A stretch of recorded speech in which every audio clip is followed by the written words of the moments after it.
Hello. In this video, we're going to compare the Metrix 5550 mechanical vibration switch with the Yekan MS60 mechanical vibration switch.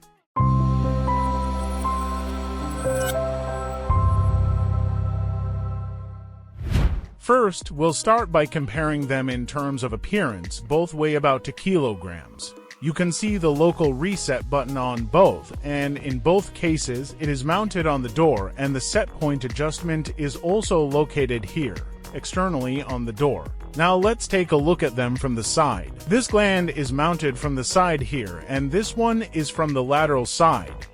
Here are the bases. However, the Metrix switch is used, but we can still use it for comparison. Both models have detachable bases, and according to the datasheet, various base types can be attached to them.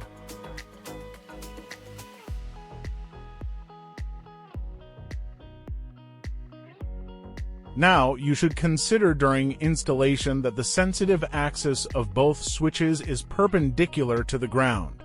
And whether you install them on the X, Y, or Z axis, in both cases they are supposed to detect the vibrations transmitted through the base of the switch. Regarding the bases, we already discussed them. What remains is the gland. In the Metrix brand, you can determine the gland type in the datasheet. And if you want to use the MS60 on a Metrix switch, you can also select the gland model in its datasheet. The MS60 switch includes the gland models of the 5550 switch in its datasheet. So, for example, if you have M20, you can select M20, or if you have 3/4 NPT, you can choose 3/4 NPT just as an example. The working frequency of the Metrix switch is from 0 to 60 Hz, but the Yekan mechanical switch operates from 0 to 300 Hz. The full scale for Metrix is 0 to 16 G. The MS60 Yekan is from 0 to 4.5 G. Now, you should keep in mind that when your full scale is higher, meaning you can measure up to 16 G, your resolution is lower. The resolution for Metrix is 1 G, but for the MS60 it's 0.2 G, meaning you can set the set point in steps of 0.2 G. For example, you can set your set point at 1.2 G or 1.5 G, but on the Metrix mechanical switch, you cannot do that. Based on our observations, in some cases, there's a strange issue. The Metrix switch, which is a good switch without a doubt, is being used in places it shouldn't be.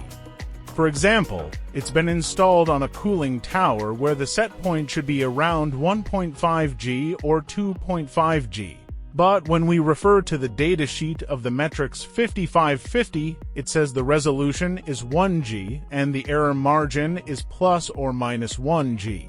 So, if you set the switch to trigger at 2 G, it might activate at 1 G or even at 3 G because the resolution is 1 G and the error range is plus or minus 1 G. That means you basically have a 100% error possibility. But with the MS60 Yekan switch, the resolution is 0.2 G. So, if someone needs to set it at 1.5 G or 2.5 G, it can be configured, and the error margin is plus or minus 0.2 G. So it may trigger at 2.3 G or 2.5 G or 2.7 G. A much narrower and more accurate range, but on the other hand, it has a smaller full scale, meaning it can't detect more than 4.5 to 5 G, whereas Metrix can handle up to 16 G. Metrix is a switch that should be installed in places with very high vibration, for example, 8 G or 9 G.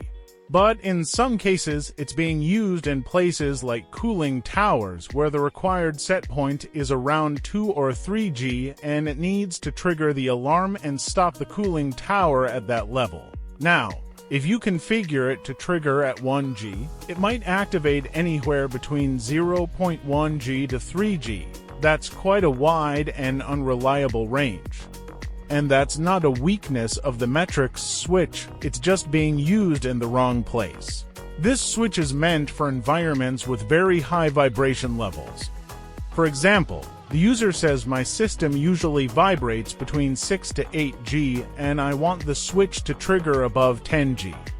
This is where the Metrix 5550 performs well. So, to summarize, the Metrix 5550 switch is not very precise but has a wide range.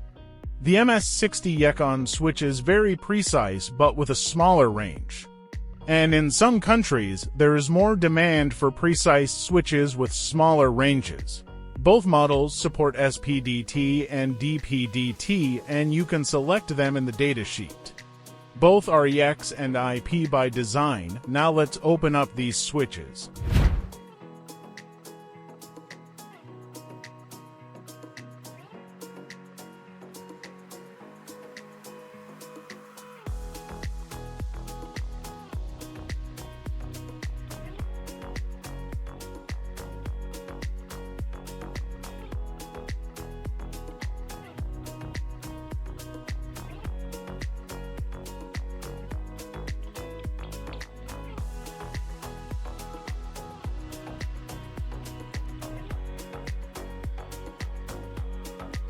Let's start with the Metrix switch. This is the inside of its door. Now we check the inside of the Yekan switch door. Here, the wiring is explained, which contacts do what. If you've purchased an SPDT model, it's explained. And if it's DPDT model, then DPDT configuration is described. Inside the Metrix switch mechanism, as you can see, there are two SPDTs placed here, which makes DPDT. With two fully isolated relay contacts, wiring is connected here. Currently, this model doesn't have remote reset, that part is empty, and the selected model here is the one without remote reset. The other mechanical and technical details are underneath these components. In the Yekan mechanical switch, we have this board to protect the components underneath, like the micro switches, components, wiring, and also so the operator doesn't accidentally touch them with a screwdriver. It serves as a protection layer. This model is SPDT.